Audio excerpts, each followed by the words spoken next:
Hai guys, hari ni aku nak share cara nak tukar sendiri minyak hitam untuk motor SYM JX 150. Barang-barang yang korang perlukan adalah ratchet saiz 17, pelayar, bekas buang minyak hitam. Cara pertama, longgarkan skru, lepas tu kita tadah bekas minyak hitam.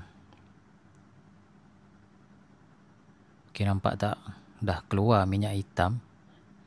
Okay, untuk minyak hitam ni aku pakai yang jenis untuk skuter 1 liter, tapi untuk motor ni dia just pakai 800 ml sahaja. Lepas tu korang sengitkan motor sikit untuk habiskan baki minyak hitam.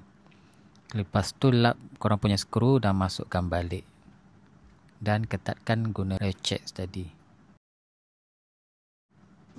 Untuk penutup minyak hitam korang buka pakai pelayar.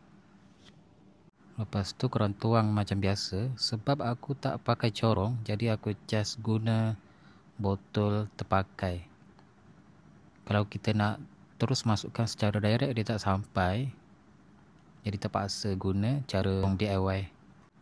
Tuangkan sehingga ada baki 200 ml. Dan kita tutup balik. Okay, untuk minyak hitam yang dah digunakan, korang boleh letak balik dekat botol minyak.